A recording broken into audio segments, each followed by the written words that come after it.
अस्सलाम वालेकुम। हमारे चैनल SZ यूट्यूब में खुश आमदीद। सबसे पहले हमारे चैनल को सब्सक्राइब कर लें और घंटी के निशान को प्रेस कर दें ताकि आपको आने वाली हर नई वीडियो का नोटिफिकेशन मिल सके। शब-ए-मेराज का वाक़या इस्लाम की तारीख़ में एक अहम और बाबरकत वाक़या है जिसमें अल्लाह ताला ने अपने महबूब नबी हज़रत मोहम्मद सल्लल्लाहु अलैहि वसल्लम को आसमानों की सैर कराए। ये वाक़या हिजरत से तकरीबन 1 साल कब्ल पेश आया और इसकी तफसीलात कुरान करीम और अहादीस मुबारका में मौजूद हैं। वाक़या की तफसील। शब-ए-मेराज की रात नबी करीम सल्लल्लाहु अलैहि वसल्लम मक्का मुकर्रमा में हज़रत उम्मे हानी रज़ी अल्लाह अन्हा के घर आराम फरमा रहे थे। हज़रत जिब्राइल अलैहि अस्सलाम अल्लाह के हुक्म से आए और आप सल्लल्लाहु अलैहि वसल्लम को मस्जिद अल हराम ले गए। वहां से एक बुराक सफ़ेद और तेज़ रफ्तार सवारी पर सवार होकर आप सल्लल्लाहु अलैहि वसल्लम मस्जिद अक्सा बैत अल मुक़द्दस पहुँचे। बैत अल मुक़द्दस में नमाज।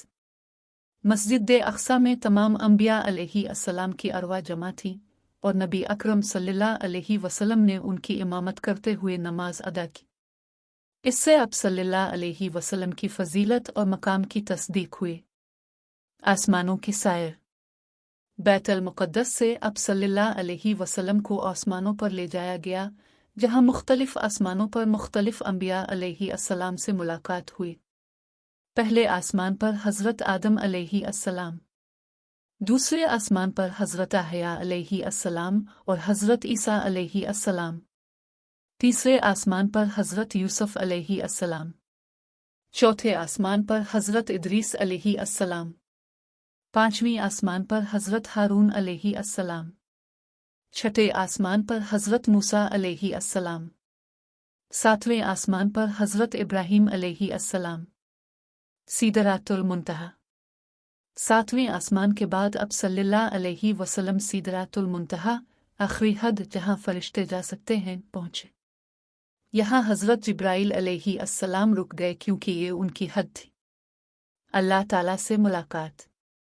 इसके बाद नबी अकरम सल्लल्लाहु अलैहि वसल्लम को अल्लाह ताला से मुलाकात का शर्फ हासिल हुआ। इसी मौके पर अल्लाह ताला ने उम्मती मोहम्मदिया के लिए 50 नमाजें फ़र्ज़ की। ताहम नबी अकरम सल्लल्लाहु अलैहि वसल्लम की दरख्वास्त पर यह तादाद कम होकर 5 रह गई, लेकिन उनका अजर 50 नमाजों के बराबर ही रखा गया। जन्नत और जहन्नम का मुशाहिदा। इस सफ़र के दौरान नबी अकरम सल्लल्लाहु अलैहि वसल्लम को जन्नत और जहन्नम का मुशाहिदा भी कराया गया। जन्नत में इनामात और जहन्नम में अज़ाब के मनाजिर दिखाए गए ताकि उम्मत के लिए रहनुमाई हो। वापसी। ये पूरा सफ़र रात के मुख्तसर वक्त में मुकम्मल हुआ और आप सल्लल्लाहु अलैहि वसल्लम वापस मक्का मुकर्रमा तशरीफ़ ले आए। अगली सुबह जब आप सल्लल्लाहु अलैहि वसल्लम ने कुरैश के सामने वाक़या बयान किया तो कुफ़ार ने इसे झुटलाया, लेकिन हज़रत अबू बकर रज़ी अल्लाह अन्हु ने इसकी फ़ौरन तस्दीक की, जिस पर आप रज़ी अल्लाह अन्हु को सिद्दीक़ का लक़ब मिला। सबक और अहमियत।